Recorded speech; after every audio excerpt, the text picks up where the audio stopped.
Alrighty, what is going on, everyone? Welcome on into the Check Your Brain podcast. My name is Tony Mazur. Thank you for listening to this on Spotify and Apple Podcasts. Thank you for watching this on YouTube, Rumble, and X.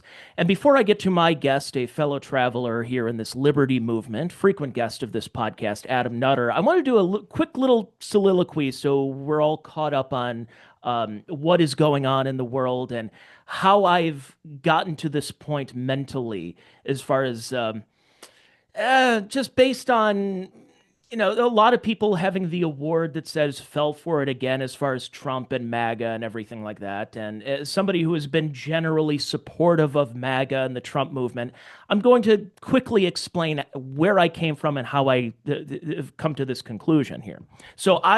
For folks who are new listeners, new viewers, and everything, I got a nice bump last week after my 6 years to Flatten the Curve podcast about COVID that I was really a normie talk radio conservative, as Orrin McIntyre called himself up until about COVID time. My whole family, the Mazur family, were general Republicans, voted down the ballot Republican, probably since Barry Goldwater. So my entire life, we were Republican, handed out flyers for Bob Dole and Jack Kemp in 1996. I'm old enough to remember doing that. Um, and then especially after 9/11 and the rise of cable news, especially mainly Fox News and talk radio and Rush Limbaugh, I was a Rush baby. I was well aware of who these jokers were that were in the conservative movement. Some I could tolerate, some I couldn't stand. Others, I'm like, hey, this guy might have the right idea. So again, I was a Rush baby. I liked Rush Limbaugh. Sean Hannity was like, whatever. He's a Catholic. Not really anymore. But then there were others who were just these fringe perimeter characters that just hung around, like Mark Levin, Dennis Prager, Hugh Hewitt, Michael Medved.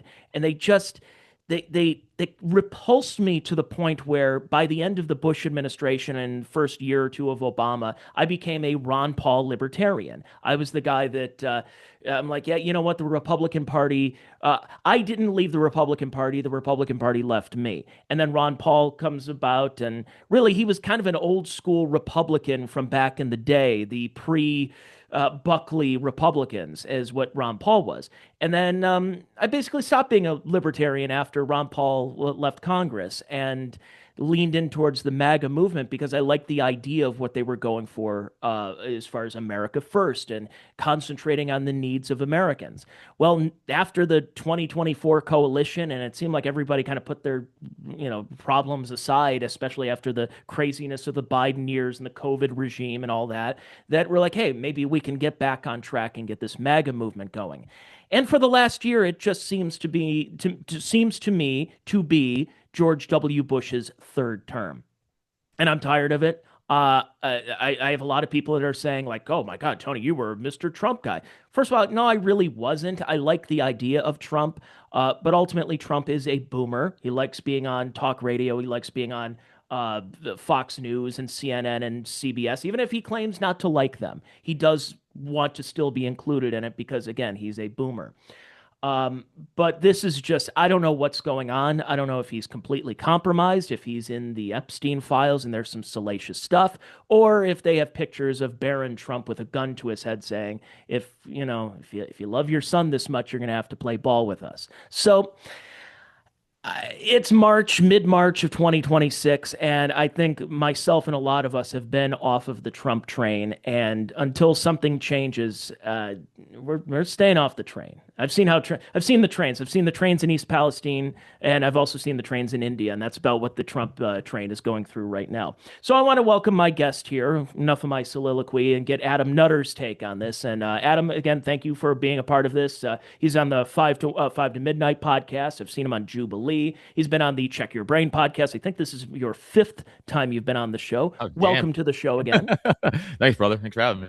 So, you and I are around the same age. We came about in that time of the Bush years, and people were kind of pretending not to be Republicans because they felt kind of the way I did. And we leaned heavily into libertarianism and looking into that thought. But I don't know.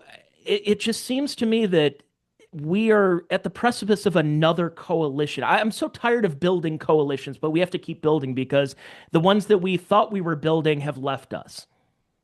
Yeah, well, we got to fight those Israel wars, you know? Who else is The, going to do it? the what wars? Or what are who are you talking about?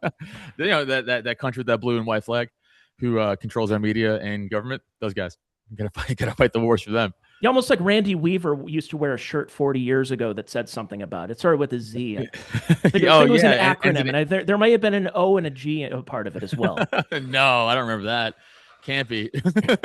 So, but like, Yeah, dude. what got you to this point where you and I are pretty like-minded? Like, again, we're right around the same age. How did you get to this point of being somebody who's been in this liberty movement? I know you've had the background of being a police officer as well, Yeah. but what got you to this level? I guess it also kind of started with 9/11 and the Iraq War. I would say it was the jump off point to be like, wait a minute, why are we bombing a country where the Saudi, by the way, I don't even believe the 9/11 narrative at all, but I'm just going back to when I was in high school and college, what we were being told. And, I'm like, so we're bombing Afghanistan and Iraq for Saudi hijackers? That doesn't make any sense. It doesn't make any sense at all. And then, once you start looking at 9/11 and you're like, the dancing Israeli video, which that's scrubbed up the fucking internet. Good luck finding that shit. And then again, like the Saudi hijackers, how they found, Muhammad Atta's passport, but everything else was eviscerated, but that's perfectly clean and polished up. Shit like that. You're supposed to be like, huh, I think they're lying to me. So you were one of those loose change people, right? Not at the very beginning, because remember, I'm also from New York. I saw this. I'm from Staten Island, so I saw the smoke from my fucking, like my backyard essentially. So, and I knew not family members. I knew like friends whose family who were killed. My church lost like 20-something people. So, like I knew people who were personally affected by it. And I was what, a sophomore in high school.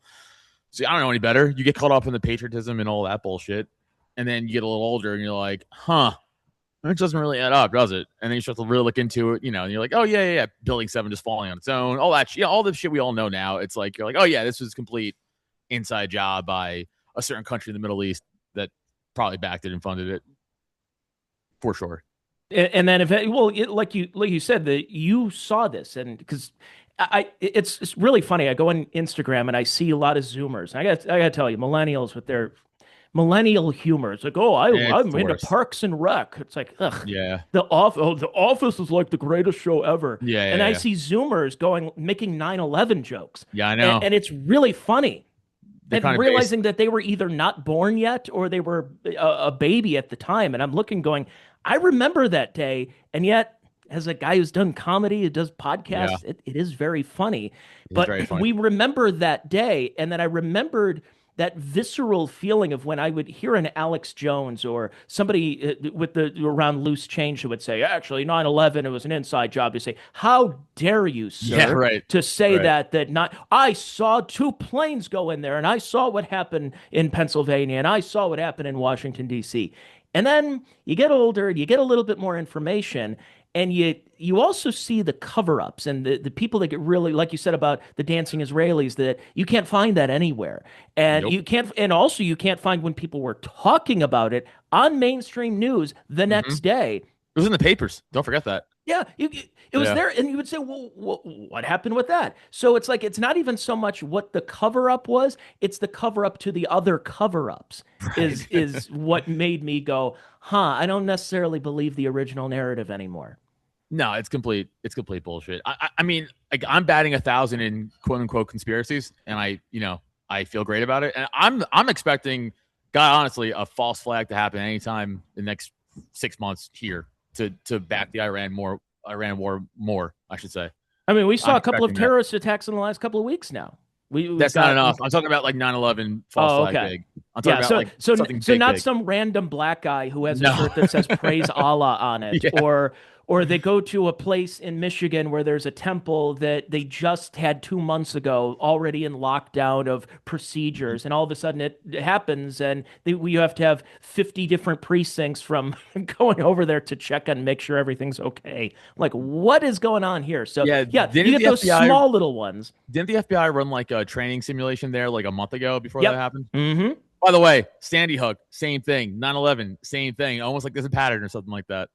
Boy, you're really you're gonna get my channel struck. I don't care. Do you people like? Do you think I give a flying fuck about my channel? Like, oh, I'm not gonna get this information out. It's like as long as the info. This is how I feel. As long as the information is out. Yeah. But you know, when you talk about the Iraq War, the Afghanistan War back in, you know, I was in high school in 2003 when they announced it. It's a lovely time, by the way, to announce a war in March. It's my birthday month, and I'm like, yeah, it's what usually happens. It's either the world shuts down over a fake virus, Yeah. or Oh, we the flu. declare war in March. That's happy birthday, Tony. And I remember when that happened, and they played this up of, you know, hey, we just got attacked a year and a half ago on September 11th. You guys remember that? That's why we got to go to war. But my God, the propaganda to get us into this one was really lazy. It's like, hey, we're doing it, and it's like, okay, Yeah. I guess we're doing it. Like Well, they didn't even try.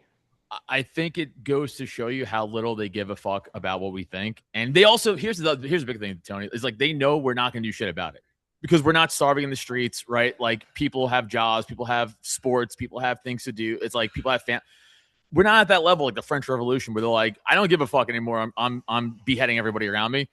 We're not there. We're not even close to there. So they're like, we're gonna do this and you're gonna do shit. And we're like, yeah, you're right. We ain't gonna do a goddamn thing about it. Fauci is still walking the streets right Yeah. now, so we didn't do anything about him. I mean, yeah, who are the only people who served any time for anything was what Rod Blagojevich and Dennis Hastert. But Dennis Hastert went to prison not for molesting boys, teenage boys, but for some fraud scheme. And they're like, oh yeah, by the way, he was a pedo back in the day, but forget about that. So it's like no one has been held accountable, and no one will be held accountable.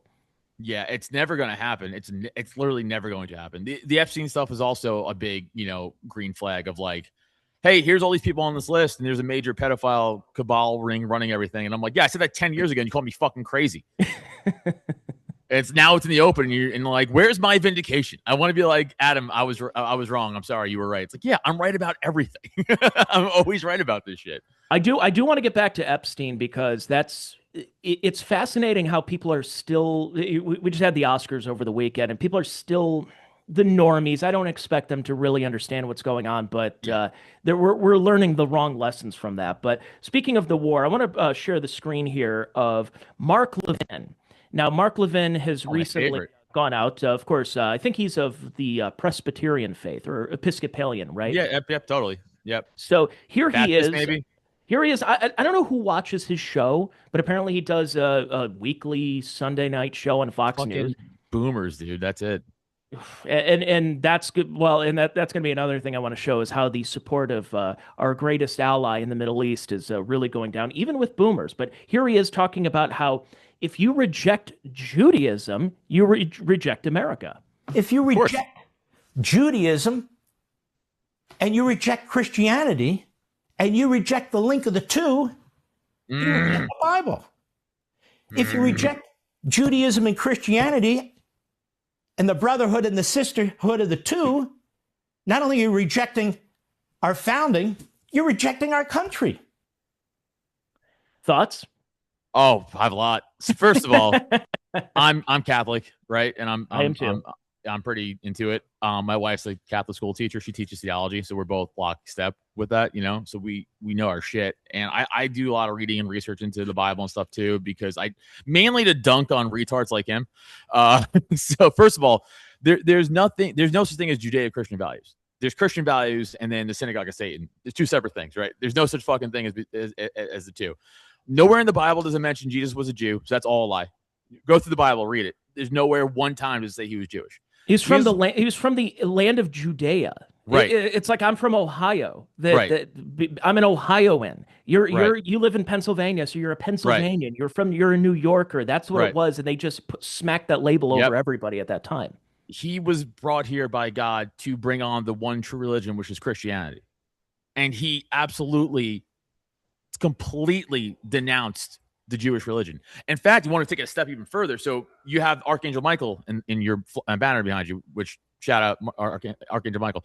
Archangel Michael, besides who did his job as eviscerating demons from the angel fleet, or whatever you want to call him, he also was the one to tell the Jewish people, like, see, here's the thing with they were the chosen ones. They were at one point. That is true. But in the sense of you're the chosen people to take on Christianity, and then they denounced Jesus Christ, and they immediately became not the chosen people, and we are the actual. If you again, biblically speaking, we are the chosen people, not them. They have their chat, and they spit in his fucking face, and they are no longer the chosen people, even though they still think they are. And has been since 70 A.D.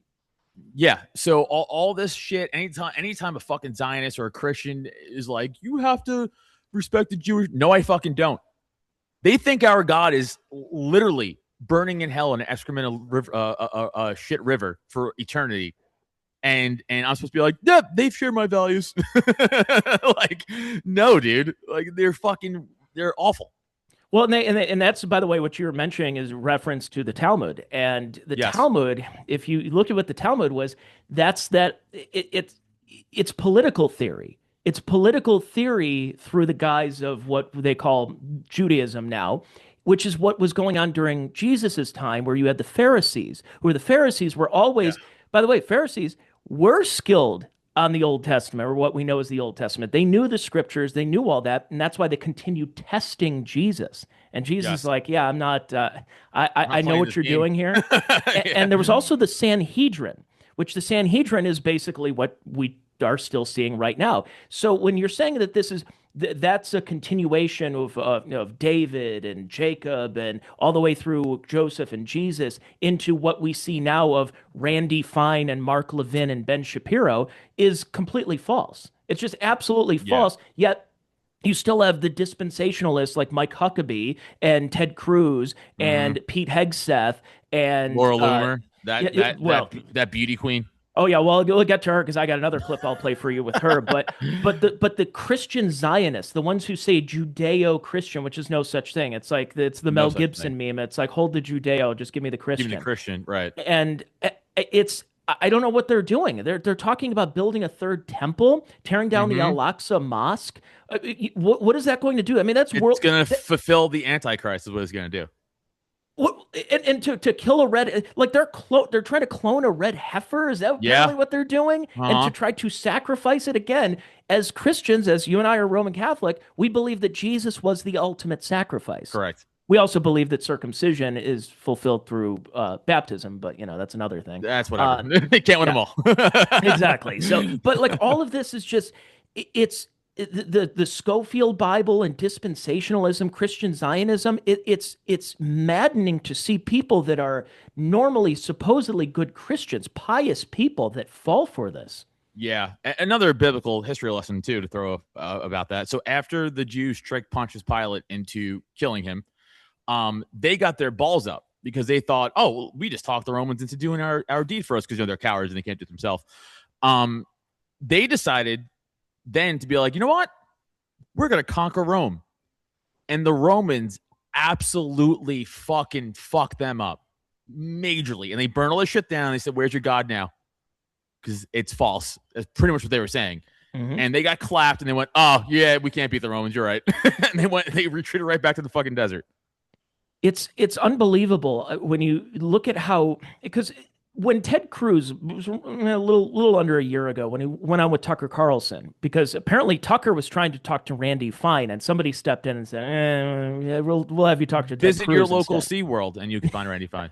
Oh, he's actually the next clip I'm going to play here in a second. But I hate him when so much. Ted Cruz talking about how, those who bless Israel, whatever, all that ridiculous quote, and he knows that, or maybe he doesn't. I don't know. I think he's a smart man. He clerked on the Supreme Court. He should know better to realize that Old Testament Israel is different from this Correct. so-called democracy that began in 1948. But what they're hoping for is that enough stupid people, especially boomers who are watching Fox News, who are donating money because they saw this 180-year-old Holocaust survivor on their on TV for the Judeo-Christian Alliance or something. So please send us more money.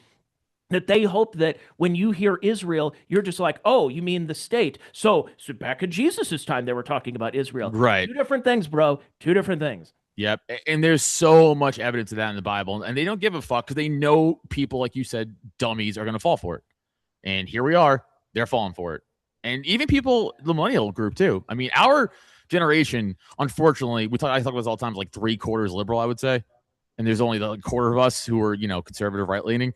And they have a mouthpiece because everybody's in their 30s and 40s now. And they're also on these shows and podcasts preaching bullshit. They're getting elected to positions, preaching bullshit. And we're fighting an uphill battle, honestly. Yeah. But I will say, though, the uphill battle is getting easier because the propaganda is getting lazier than it used to be for a while, I think, because there was a lot of kayfabe that was going on of certain actors that would change their names, like Edward G. Robinson was like something Rosenberg or whatever. So there was a lot of hiding back in the day, of course, during McCarthy and communism and stuff. And then it was very out in the open since the 1960s. People want to look into Emanuel Seller and Philip Hart. Emanuel Seller, who was Jewish, Philip Hart was not. He was a Zionist. That needs to be repealed, by the way, but continue. Needed to be. Yeah, exactly. And all of this. And, you can talk about Barbara Lerner Specter and all these other characters that have popped up that have really kind of ruined a lot of things going on forward. And people are finally waking up to this. It took until October 7th, 2023, even though you and I were screaming from the rooftops for like a decade or so talking about this. But people are waking up to it. And it's fun watching Zoomer streams like Nick Fuentes, where they're just coming out in the open and saying like the certain words for Jewish people and going, there's other euphemisms you can use. I'm just telling you, just have a little fun with the format. Yeah. But when you see these despicable creatures like Randy Fine, this supposed Republican that Donald Trump stumped for in Florida, here he is saying that if you have anti-Israel you should go to jail. Not crazy just jail, broach on the First Amendment. Check this one out. Holding people accountable. Look at this fat fucking idiot. Violating their free speech. Sure. And again, I would remind you that there's no First Amendment right to conduct. There's a First Amendment right to speech, and the things that we're targeting in the bill are not speech. Again, if someone wants to stand across the street from my house and wave a sign on the sidewalk, they have every right to do that, and this bill won't have anything to do with that. But when it veers into conduct, and so the way we're going to approach this is through a hate crime kicker. So hate crimes don't exist. If you graffiti a building, it is a crime now. But if your motivation is hate, it will be a third-degree felony. You will spend 5 years in prison. If you want to litter, it's a crime right now. But if you litter and if your motivation is a hate crime, it will be a third-degree felony. You will spend 5 years in jail. It is a crime right now to hang banners from an interstate. For obvious reasons, we don't want to distract drivers. But if you do that and you have a hate crime, a hate motivation, it will be a third-degree felony. You will spend 5 years in jail. Yeah. Randy Fine. The only time he's ever used a salad bowl is what he puts on top of his head. Yeah, to cut. Yeah, that's there's no such thing as a hate crime. It's just a crime, right? I mean, it's like it doesn't. They don't exist. It's just a way to get people jailed for more time. It's complete fabrication. Let's be honest. It's to target white people.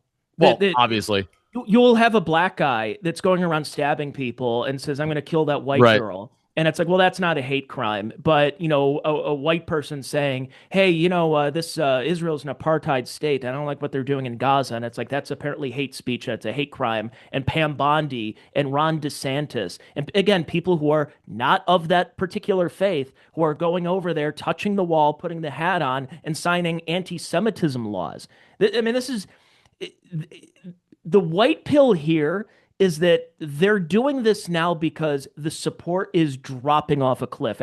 Once the boomers start dying off, they're already doing a good job of it right now. But when they really start dying off, the support just plummets, which is why they're attacking Iran, which is why they're doing all this, because it's not selling anymore. And that's why I think the propaganda has gotten very lazy. Yeah, especially like speaking of the hate crime stuff, like, this has been going on for a while. People just don't realize it. It's more prevalent now, like the bullshit behind all these laws. Like I'll give you a personal story from when I was a cop in NYPD. There was I wasn't involved in this, but friends of mine were. There were two neighbors who had been having a dispute for like months, right? And it's all it was. It was a neighbor dispute. One family was Russian, one family was Italian. Finally, it escalates into fists being thrown, and like racial slur, not even racial, it's like, fuck you Russian dummy, fuck you Italian. So they show up on scene, they break it up, whatever. No one gets arrested. Some higher up hears about it, and he's like, why was anybody charged with a hate crime for this? And they're like, because it's just two dudes fighting.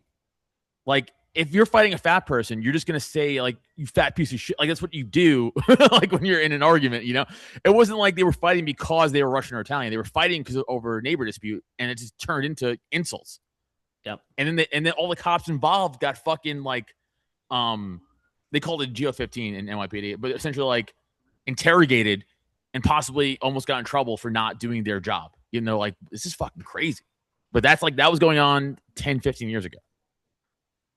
And I've noticed that since the Iraq War, since the 2000s, that you really saw the rise of the neocons. And because of that, you started seeing the people that would talk about what we now know as wokeism, but 20 something years ago was about, oh, I'm tired of this political correctness. I don't like being overly PC. But then when you start talking about boycotts of Israel or even support, like Glenn Greenwald said this today on Tucker Carlson, said that it's not even so much a boycott, it's supporting another state that has a boycott of Israel of something, that you can be charged and have hurricane relief taken away from you, defunded because you weren't supportive of this particular state. And I'm like, what is going on?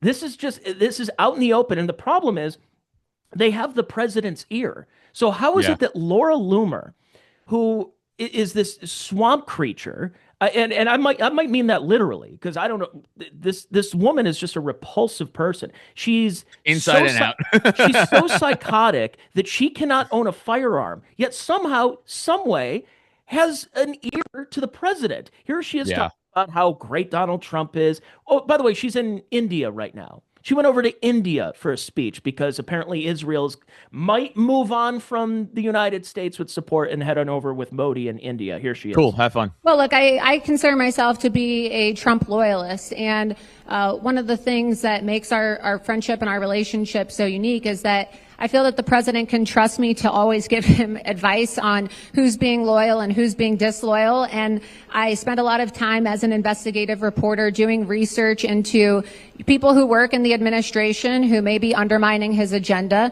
or undermining the America First agenda. And we talk about a lot of different things, but anytime I speak to the president, it's constructive. I'm giving him information that is going to be beneficial to him, helping him identify bad actors in the country, bad actors in his administration, informing him of people who are bad-mouthing him, and also making him aware of issues pertinent to the base. So, as in informing the CIA to arrest Tucker Carlson over FARA violations because crazy. He talked to people in Iran over I'm like, so we're okay with jailing journalists. I thought I don't even know how that applies to him, because isn't FARA for like countries, not people? Yeah. Oh, and by the way, everybody accusing him of being a foreign agent they don't even have dual loyalty anymore. They have one singular loyalty, and it ain't to the United States of America. Last time I checked, the last president that tried to push FARA on Israel got his head blown off. So yeah. It's funny how that works, isn't it? Isn't it? And then when you have another guy who was a very prominent conservative who started wavering on the support and wanting to let them know that, hey, guys, you probably should change your strategy up a little bit. He ended up getting killed in September of 2025. So it's funny how that works. Totally, probably coincidence. No correlation at all. It's also funny how she goes like, the America First agenda. It's like, you went back on the American First agenda. Could you point to me on the map real quick where Iran is in America real quick? Can you point? Which is it, between Nebraska and Oklahoma? Where is it? Oh, nowhere? Right. Okay. There's no strategic reason. They keep saying the Karg Island and the Straits of Hormuz. So that's what we're going to do is we're going to war over the Straits of Hormuz, and we're getting our own servicemen killed when we many people supported Donald Trump and have been supportive of the movement because we said, no more stupid wars and putting America and Americans first. And instead, we have more stupid wars.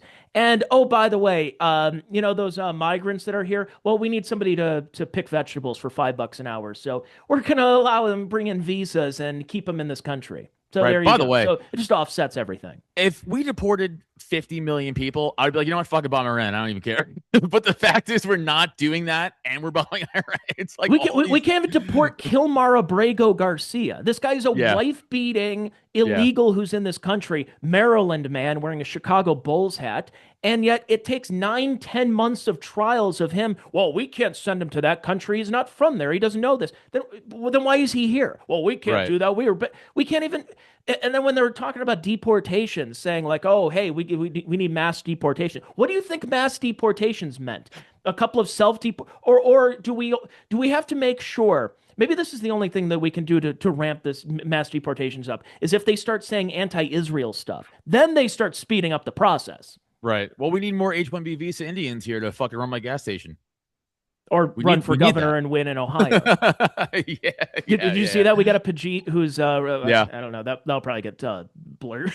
But he's the president of Ohio State University right now. And now we have in Ohio, we have Vivek Ramaswamy, who says he wants Ohio, which has 11 million people, he wants it to go up to 15 million. Gee, how's that going to happen, Vivek? Tell me. Or we have a Jewish abortionist who shut the state down 6 years ago over COVID. So it's either heads they win, tails you lose.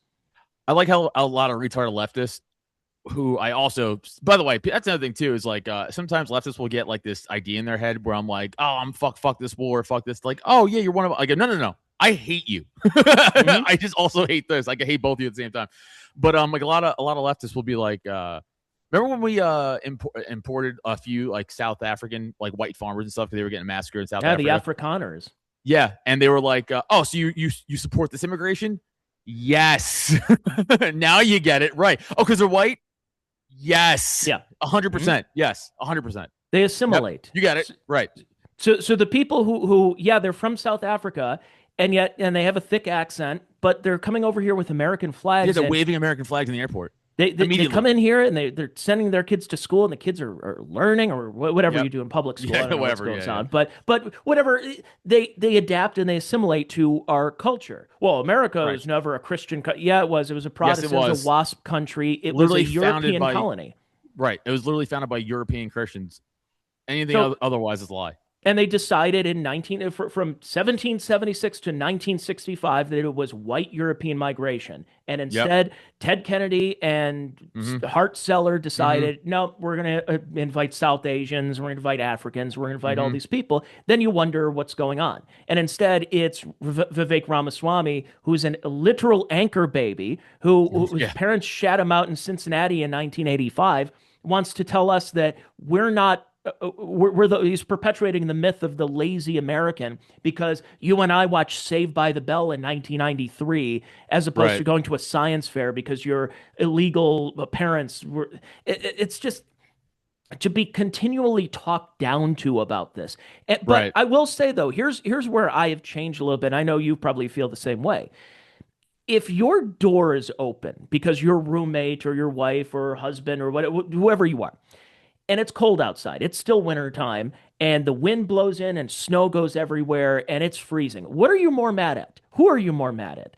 The snow and the cold weather, or the person who opened the door and left the door open? Right. So I did 20 years of ripping on Muslims, and I'll continue to rip on unassimilating Muslims from and Indians and all these and Pakis and everybody else like that. I'll still do that. However, I'm a little bit more mad at the people who've let them in. Right. And it's not just Joe Biden. It's the NGOs. It's the people, Catholic charities. There's a lot of Bergs and Steens who work for Catholic charities. Have you noticed? Yep. Dude, I don't know if I want to get my wife in trouble. You know someone who happens to be a teacher, but you won't say who. No, it's not even that. I'm just trying to say this. I'll tell you off air. Okay. I don't want to tell you. I don't want to get her dragged down. It'll be like a Mad Lib for the audience. Yeah. But yeah, dude, it really is bad what's happening. I don't see it. I mean, the white population across the globe, we're a minority. We're like, what, 3% of the world population, something like that? And that's not going up. You know, I mean, look at Europe, dude. I mean, in England, London is essentially India part 2. It's New Delhi part 2. I have a friend of mine who he happened to be in France during the Olympics a few years ago. And I was like, oh, dude, how shitty was that? He's like, well, I didn't see any of that because they cleaned it the fuck up for the Olympics. Of course. But he's like, I did go to London though, and he's like, I didn't see a white person for fucking 4 hours. You know, it's bad over there, and it's gonna happen here eventually. That's what they're trying to do. and it's How about happening this one? at a slower rate.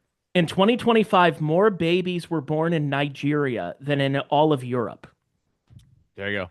So, yeah. By the way, that's great. If they stay there, I don't care, right? Like, it doesn't bother me at all. But the fact is they're not, and they're going to assimilate somewhere else. And I don't mean assimilate. They're just going to go somewhere else. and let's be honest here, as I said about opening the door, it's the kosher sandwich. It's the Zionists are the ones who are bombing the shit out of these countries, and it's the gay Jews who are bringing them over here and flooding our society and breaking up our enclaves that we've had. I mean, that's what the Great Migration was. That towns like Detroit was the Paris of the West. It was a great place at one time, and then just got ruined by the 1960s. And my town of Cleveland and all these other places had gotten ruined because of people who didn't assimilate to the area.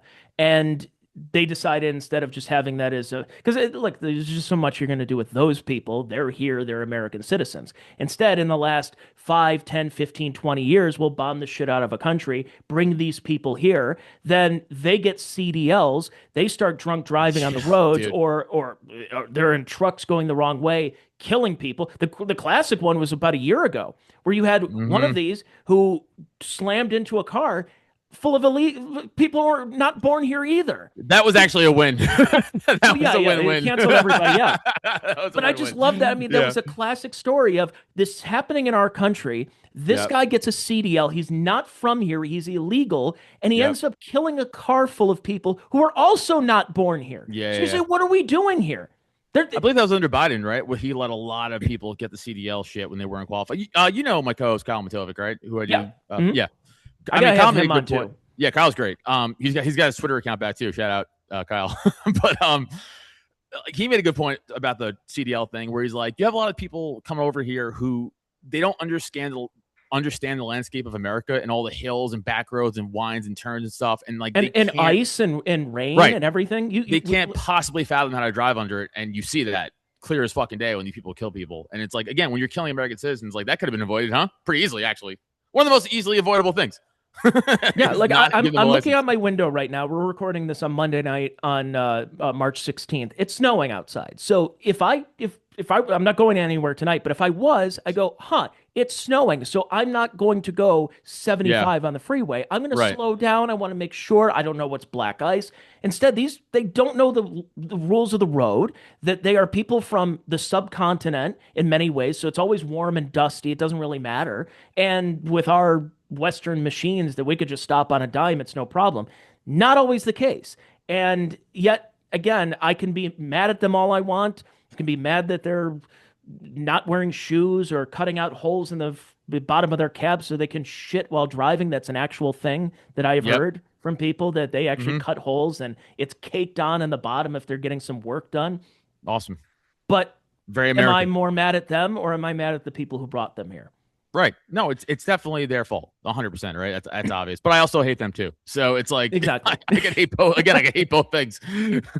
It's turning out that stat, and I saw the John Birch Society posted this. They said in 1978 that there were 10 to 12 million illegals in the country. 1978. Yet up until yesterday, we're hearing we have 11 million illegals in this country. No, I think we have 100 million illegals in this country. Almost a third of our country is not born here and is probably not here legally. They're just, if they are here legally, it's the paperwork Americans like Ilhan Omar, that they got they got notarized, they got some kind of paperwork, and they're just here, and then they're going to tell us how to look what's happening in Virginia. You get this guy who lying about his birth date, some Star Wars cantina name, and there he is. He's elected. And he's like, we're going to pass this gun ban. What? Who voted for you? Who voted for this? What is going on here? Unfortunately. I was actually, it's funny you said Star Wars. I was just going to say, I'm sick of Star Wars names telling me what is and isn't American. Like when Vivek, he's like, America's an idea. No, it's not.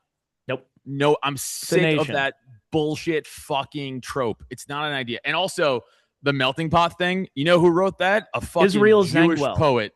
Yeah. Israel Zangwill in 1908. Yep. And the reason it had any relevance was because Teddy Roosevelt happened to like it. Yeah, fucking. By the way, I'll give Teddy this. He did a great job in the national parks, and that's about it. That's about it. It's embarrassing. It's really like I'm sick of these legitimate foreigners being like, "You're not American, bitch. You're not American."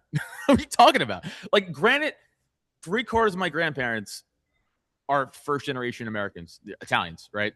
Their parents came over on the boat. They were born here, but the Nutter name, which is my dad's dad, goes back to the 3rd Mayflower. Wow. So don't fucking tell me that I have no stake here, or my family literally helped build the fucking country.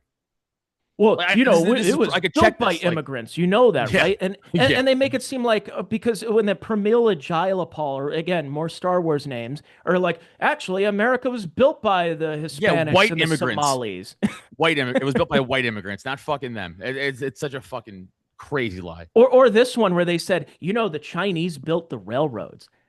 Yeah, a couple did. So did It the was Irish. a couple. So did the Italians. Like, what are you talking about? It's just, you realize everything that we were taught in history It's a was lie. fake I know. and gay. Dude, it's so fake and gay. I mean, what, like, you know, I'll talk to normies all the time, which I hate using that word, but it's like, I don't know what else word to describe it as, but like, it is what it is. And they'll be like, that's not true. Other than in school, I'm like, you're retarded. That's fine. Just say you're retarded and you don't get it. And you don't want to look into anything. Because that's what really it is. People get fed information. They go, okay, it must be true. My teacher told me. Your teacher's retarded too. Your teacher's also been propagandized. You've all been propagandized. World War II, giant propaganda. I'll say this, though. I went to Catholic school growing up. I actually just mentioned this on a recent podcast. But being in Catholic school, sitting there, and you know, we're reading about Adam and Eve and Cain and Abel and Abraham and Jacob and Noah and Moses. You go through the whole thing, and I'm realizing we learned a lot about the Old Testament, not enough about the New Testament. The reason we're here is because of the New Testament. Correct. That Jesus fulfilled the Old Testament, and yet I have to learn about these figures, which is fine. I have no problem with that, but didn't learn about St. Paul's meeting of Jesus on the road to Damascus. Certainly didn't learn about the book of Revelation, even though when we were kids, when we were in school, that was when the Left Behind series was popular.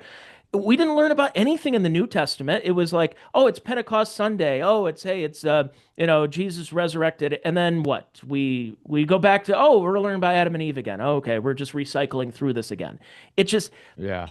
It's like we decided on a curriculum because of the Frankfurt School and said that this is what we're supposed to do. And the pedophile group? Oh, yeah, those people. Yeah, I think my junior year was like the only year at all 4 years of like religion in high school where they taught like a lot of Catholic doctrine, like, you know, from the New Testament. And the other 3 years, I'm pretty sure it was just like church history and all that other shit. I'm like, this really doesn't have anything to do with us. You know, not for nothing. And then you have U.S. history. It's just basically, oh, propaganda. Hey, it's the Mayflower. We learn a little bit about the Revolutionary War. Then it's like a month on the Civil War, and then of course you got to skip ahead through all the other. Like I never really learned about the Spanish Civil War at all. That was going on. Nope, it's just got to be about the Holocaust and the Austrian painter and all that. I'm like. And then it's Watergate and it's Vietnam and then it's finals and it's summer vacation. You go, wow, I just basically got the Cliff Notes version, but certain things they really wanted to pound in your head. So therefore, when you start talking to the people that we affectionately call normies, that they have just a 3rd grade level of religion and history. Yeah. I mean, even Watergate was bullshit. Nixon was innocent. Oh, yeah. I mean, completely innocent. For all his faults, because he did have his share of faults. For sure. Obviously, the gold standard. Nixon had some things, but that was bullshit, though. I mean, call it as it is. You know, it's like it is what it is. I think the Vietnam War is universally agreed upon to be bad, like bullshit. I think now, especially, like no one's really been like, we had to go to Vietnam. Like, I think that's pretty much universally like that was bad. But again, they don't teach you that. And we're like, they don't shit on Lyndon Johnson for that enough at school. Nope. You know, they're just like, he fought the war for communism. It's like, no, he didn't. But okay, you know, sure, okay, whatever you tell me. Isn't it just? It's so frustrating to have learned so much about history outside of school when we're told that that's what we were supposed to be there for in the first place, and then.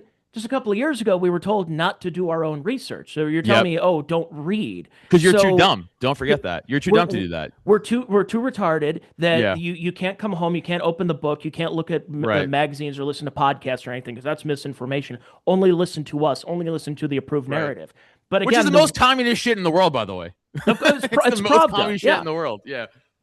It's absolutely Pravda. And this is what we're dealing with right now. But the good news, I would say, because there is a lot of low IQ anti-Semitism that's going on right now. It's just, it's gratuitous. It's that bell curve meme, dude. It really is. It really is. I mean, I'm going to try to say this without getting you in trouble.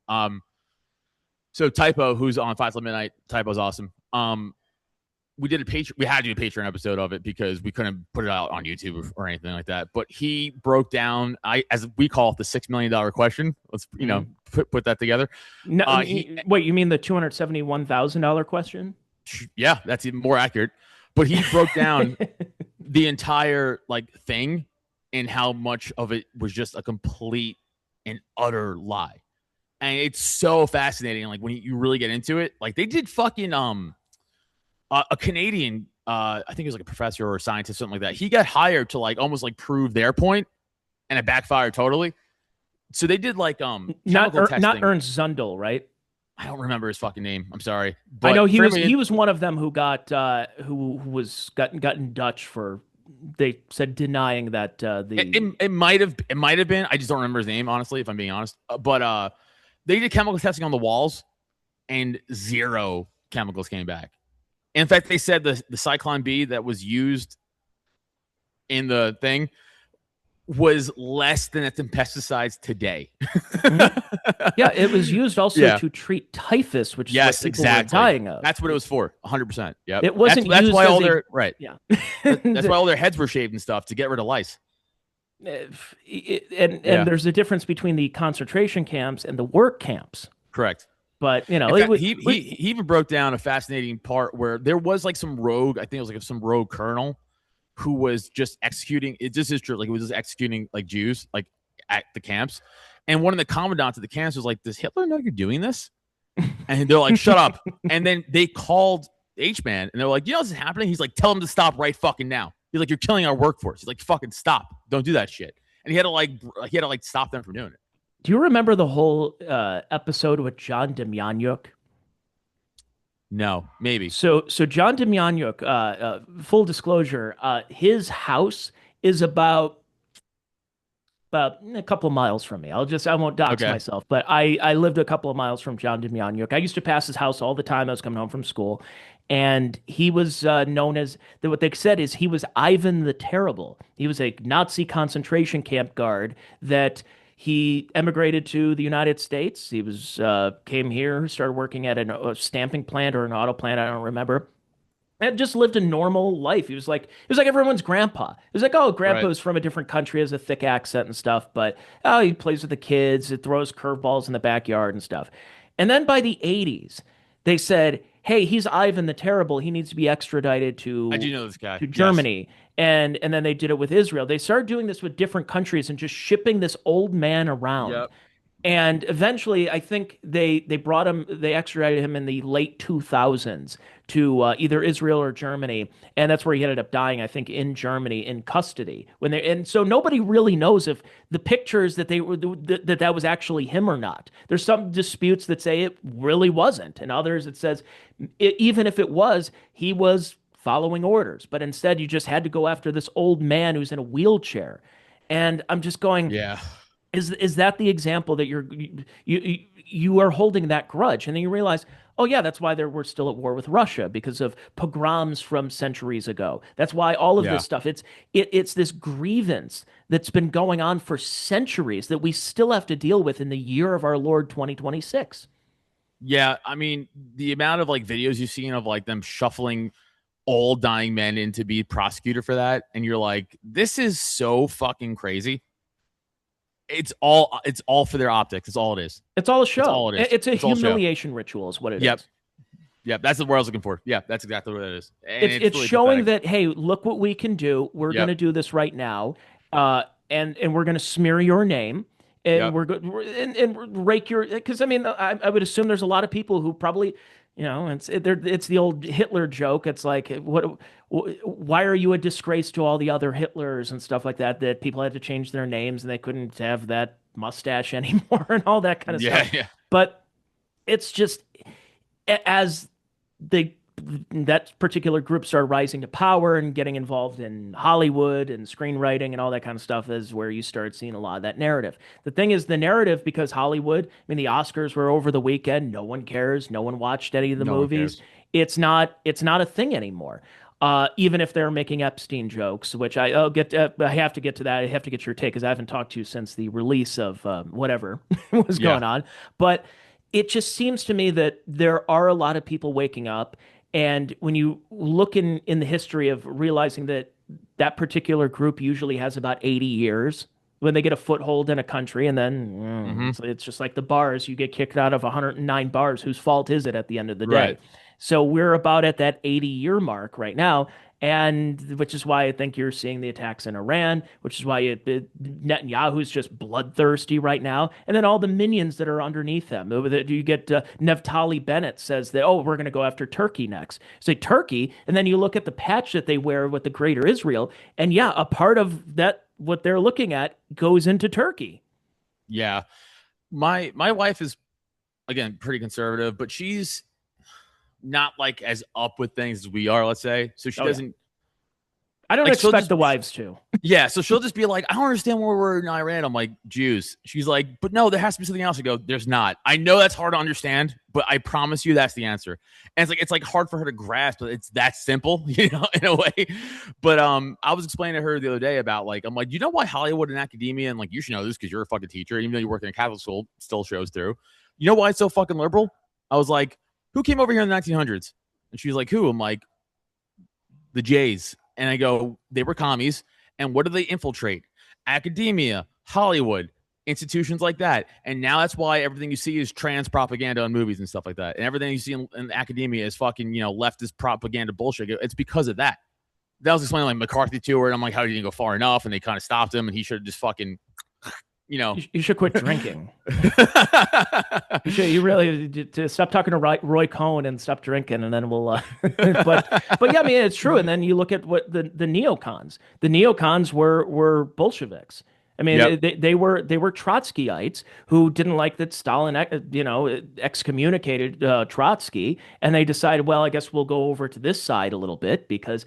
I'm not saying that I think that we fought the wrong enemy in World War II, but we supported the Soviet Union. Isn't that strange? And then all of a sudden we didn't like the Soviet Union. What happened? We turned down a dime, and then we picked it up. Yeah. Again, the brother wars, right? Unfortunately.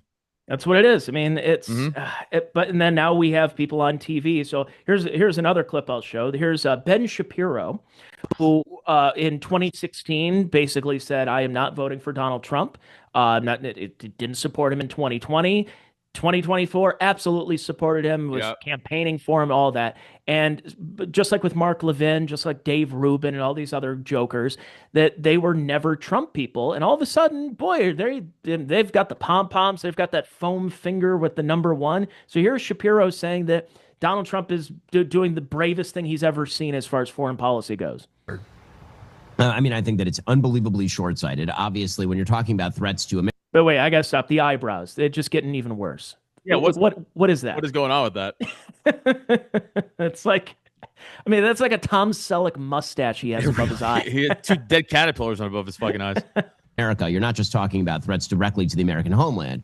You're talking about threats to American interests in the region, in Europe. The idea that you are supposed to wait until they have ICBMs tipped with nuclear weapons to actually do something is absolute idiocy. I think what President Trump has done here, which is truly genius, is he has recognized that you don't wait until the threat is right upon you. You use targets of opportunity. And the reality is that because the Iranian regime was incredibly weakened by the 12-day war last year, because they did not have the capacity to deter oversight from the IAF and from the American Air Force, because the Iranian regime was experiencing significant financial crisis, and because millions of people were in the streets just a few weeks ago, that was a time when the United States could move to finally neutralize a threat that has actually threatened Americans, including creating the death of at least hundreds, if not thousands, of Americans over the course of the last 47 years. I've said it before, I'll say it again. The president right here is doing the bravest thing that I've ever seen an American president do when it comes to foreign policy. And, you'll have second guessers like Ro Khanna suggesting everything would have been hunky-dory if nothing had been done here. But those same people have been saying the same thing as Iran spreads its terror tentacles all over the Middle East and abroad. So the man who said that he would like to waive the constitutional amendment that you have to be an American citizen to be the president of the United States of America and have Bibi Netanyahu become our president, and also the man who said he doesn't give a damn about the so-called browning of America. He thinks that Donald Trump is doing the right thing. He's playing 5D chess on behalf of whom? On behalf of what? Behalf of what? What? Yeah, the ICBM myth. It's like there's two countries that can hit America, and it's Russia and China. And China doesn't want that smoke, and Russia's poor, and they don't have a military. So it's like they're a gas station with nukes, I was told. Yeah, I'm just sick of those fucking like lies where it's like North Korea. I'm like, North Korea could barely hit Japan. Calm the fuck down. No one's doing shit. All right, let's just fucking call it what it is. But they just keep pushing that fucking beating that drum. And instead, now it's when you look at enemies, both foreign and domestic, you didn't think that we would be known as the enemies, the domestic terrorists that we saw in the Patriot Act from 23 years ago. But it is. It's hey, we have nothing to hide. Who cares, right? Well, exactly. And that, by the way, speaking of hiding, it leads me to Epstein, because I haven't gotten your take on this. And when I was mentioning about normies, when they're like, oh, but Trump's in the files, and it's like, if that's your takeaway, if I can bring up to you the fact that the Epstein class, from whether it's Howard Lutnick to, that Woody Allen's mentioned about having dinners there and all these other people, and you start to go down the list and you're drawing a little bit of a pattern. And if I bring this all up to you, and I've done several podcasts, I know you've done several shows on it as well, about Jeffrey Epstein, the Epstein class, people who were associated with him. And if your takeaway is, yeah, but Trump's in the files, then it's like we're not even playing the same game anymore. I mean, again, I'm no Trump guy because of what's going on, but like that is just straight. I'm a deranged leftist who just hates Trump no matter what, and that's just what they're sticking to, and that's always going to happen. That's never going to change. I'm like, but yeah, like look at the bigger picture, retard. Like all these politicians, foreign and domestic politicians, in this guy's back pocket. You don't think that's the bigger issue? It's like, what are we talking about, dude? And again, I said 10 fucking years ago. I mean, I'm like, something's going on. There's a pedophile elite, and call me crazy. I don't care if you call me crazy. I know I'm fucking right. And again, vindicated later on. But like, it is interesting where he ran on releasing the Epstein files, doesn't release the Epstein files, and then all of a sudden it's like, I'm going to start war with Iran. Also, aliens are real. You're like, we stopped talking about that one pretty quick. What the fuck are you talking? By the way, I don't believe in aliens. I think that's all gay psyop bullshit too. But it is interesting for sure. I mean, there might be something there, but again, it's bigger than him. It's much bigger than him. Mm-hmm. So it's like I don't know how to stop it.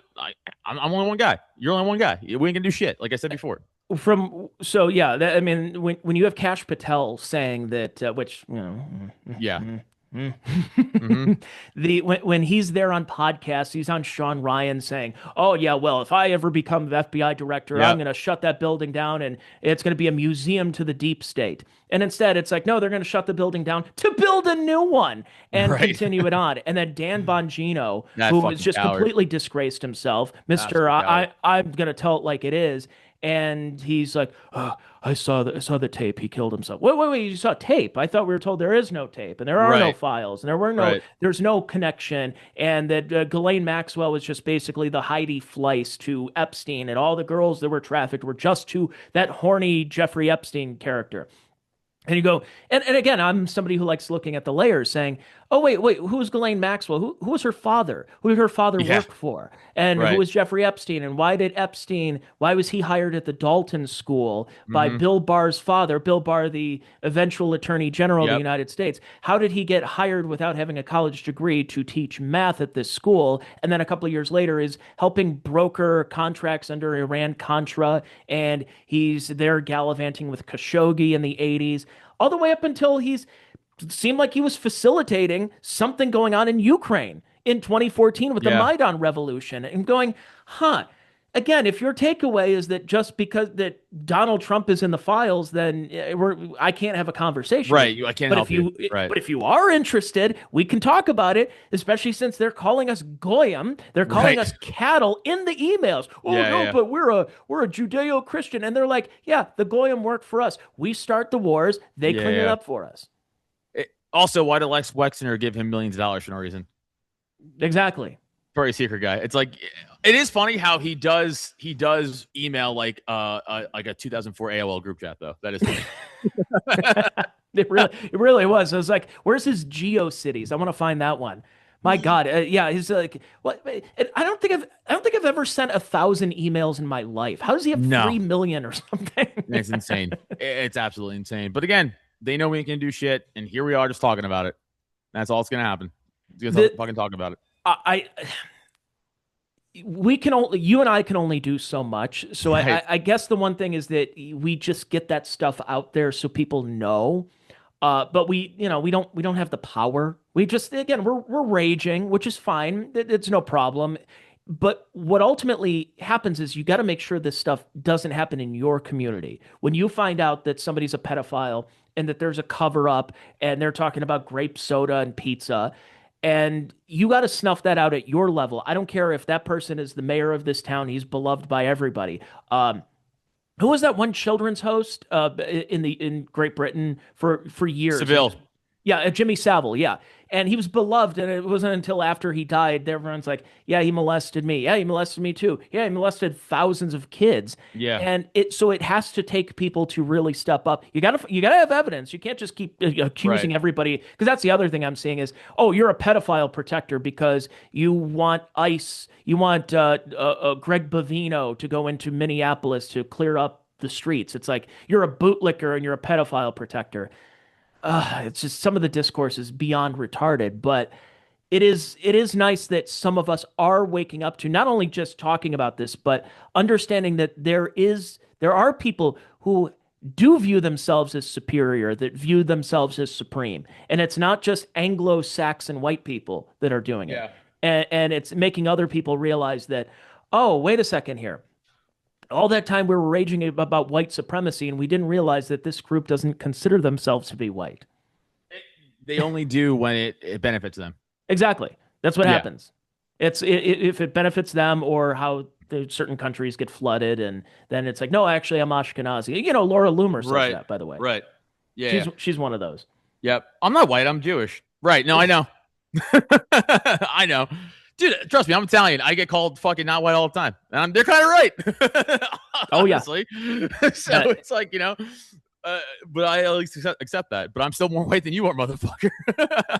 It's unbelievable. But this is why I love talking to you. I love having conversations like this with like-minded people. That's why I gotta get your co-hosts on from 5 to midnight. Actually, we gotta get you on 5 to midnight. If you're actually free next Monday night, come on. What am I doing? I can't next Monday. I'm actually going down. I'm meeting some fans down in Tampa. Taking a flight down there and meeting fans of the dozens of people who listen to my podcast. I do have a couple of people who wanted to see and hang out with me. But one of these days I definitely want to come on and talk about it. Before, and I know you got to get going here in a little bit, but and get you, because it is Monday when we're recording this. You got your show to record, so you got plenty. You're already warmed up right now. I'm already warmed up. I'm ready to go. It's like taking creatine before going to the gym. But so Jubilee, I got to ask you about that. Yeah. So for people who don't know what Jubilee is, it's slop. Let's be honest here. It is slop, and you knew this going in, but 100%. You went in for a different topic as opposed to... It wasn't political. 20 lesbians versus one trad Catholic or something. You actually went for another reason. Yeah, it wasn't a political one. It was against Michael Franchese, ex-mobster, mafia guy. And it was law enforcement and Michael Franchese, pretty much, retired in current law enforcement. And, he had his claims. And he's actually a pretty cool guy. Like, I actually agreed. So, I mean, listen, it's edited down like a motherfucker. You know what I'm saying? So, like, I went twice, but they cut the second one completely. And on the first one, they edited it down like I was on for like 6.5 minutes, and they only gave like 3:30, I guess it is, in that clip. But I debated with him entrapment, and his whole claim, which I kind of agreed with, but they cut it, was, well, you're manufacturing a crime. And I was like, kind of, but I'm like, entrapment isn't that though. Like, entrapment is like you have to be coerced, you have to be like lied to, you have to be forced into it for it to be entrapment. And he was like, well, you're manufacturing crime. I was like, yeah, no, I get that, but like that's not entrapment. Like, it's not, but he was cool. It was a fun time. Would I do it again? Probably not. I mean, honestly, so it was. you flew to LA for this? Yeah. Well, they So give you money. They do. I was wondering that because I'm also part of the emails, and I'm considering. It depends on the topic, but I'm part of the thing. So if it's a good enough topic, and isn't it like right by the airport too? Isn't it really not? No, it's in East LA. Oh, it is? Okay. I must Yeah, I saw something. I thought it was like near like Inglewood or something like that. I'm going, oh, it's in the shitty part of LA, I'll tell you that much. And I've been to LA which is called LA. Which is called LA, yeah. But I was like, I'm not staying over here. I'm gonna stay in West Hollywood, and I'll fucking drive the hour to fucking get to the studio. Yeah, I mean, like, it was like a 3-hour production. The running to the chair is all fake, by the way. That's all fake. Oh, really? Yeah, they make you rehearse it ahead of time. So what the producer will be like, all right, so this is the next claim. Who wants to answer? Who wants to go? And you raise your hand, and then if they call on you, like, you have to like fake run to the chair. Okay, it's like fake musical chairs. 100%. Yeah, get up there like, oh, I better get to the chair. Oh, yeah. First. Okay, because like if you're on the side of the chair, you would never lose to the people on the opposite side of the chair. So, but the reason I wanted to bring that up too is because Jubilee, it just like with the Whatever podcast, where it's just it's a bunch of trads against OnlyFans girls, and it's again, it's a lot of slop. It's all just hey, depending on what team you're rooting for. My thing is, though, one of the biggest red pilling things in my life was the response after Charlie Kirk was killed. And, regardless of Erica Kirk and all the other, conspiracy theories and stuff like that, which as the days go on, seem more plausible than the original story. Charlie Kirk was a moderate conservative, I guess, and he was murdered over it. And you would think, well, look, if he's killed because of that, what would other people say about you and I if something, God forbid, were to happen to us? They'd have a parade up and down our street. For sure. If we're gone. And I realized to me that debate, like when I see Dave Smith, and I like Dave, but Dave's like, oh, I'll debate Ben Shapiro. I'll debate Dave Rubin. What are we doing now? Like, we're long past the days of a debate where you can, where you have Gene Epstein, who's no relation, by the way, but at the Soho Forum, and is going like, oh, well, we'll go in. Who do you think? Here's the argument, and then afterward, we'll vote on it and see what happens in this Oxford-style debate. I'm going, yeah, maybe 20 years ago we could have had a debate and you bring people on different teams, but those days are gone now. And unless you're debating about people who are normally like with you with Francesi, is that you can at least have a debate inside your own circles where maybe you agree with certain, like I think if you're conservatives debating again about the war, about Iran, it's like, yes, we should nuke, or no, we shouldn't be doing this. You can, I guess, have that, but you're just growing your brand at that point. I think we're long past the days of debate at this point. Yeah, it doesn't matter anymore, because also, like, no one's going to change their mind. Correct. Like, everyone's so dug in their camp. It's like, you're not going to be like, oh, you know what? Dave Smith made a good point. He's right. Like, it's just not going to happen. It's just not. And it's just a waste of time. I mean, when he had the Chris Cuomo one on Patrick Bet-David's thing, I'm like, okay, yeah, he brings up good point. It's fun to see him smash down on Chris Cuomo. That's what I was just going to say. It's fun to see that. But then I'm like, I forgot about it until I just mentioned it. Right. Because we already agree with Dave pretty much. So it's like, yeah, well, I agree with Dave. Fuck Chris Cuomo. Yeah. Like, I'm not gonna be like, oh yeah, Chris, good point.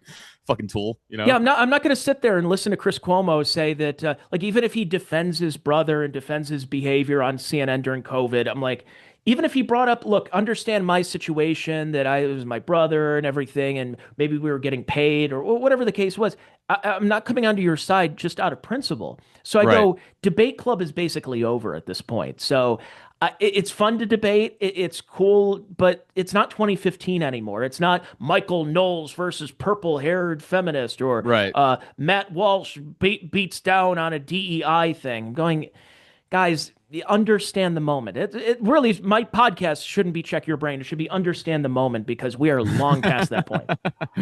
Yeah, no, I agree. Well said. Very well said. Goodness gracious. Well, Adam, I really do appreciate you coming on here for late notice. I know you got you doing your show. What is the name of the show? Where can we find it? All that fun stuff. Yeah, 5 till midnight. I do with Kyle Matovic. Sam Urban, also known as the Illegitimate Scholar on Twitter, Typo, and Luke from Biting the Bullet podcast. And it's every Monday night, live, 8:05 p.m. Eastern time. YouTube, Rumble, Spotify, Apple Podcasts, all that great stuff. If, again, you want to check out our Patreon, if you like us, it's only $5 a month. We do 4 extra episodes a week. And it's not the regular episode. We'll do like deep dives into topics. Like I said, Typo did the $6 million question one. We talked about the North Hollywood shootout. We talked about the fucking all stuff like that. And we also play games on there together too, like video games, stuff like that. It's pretty fun.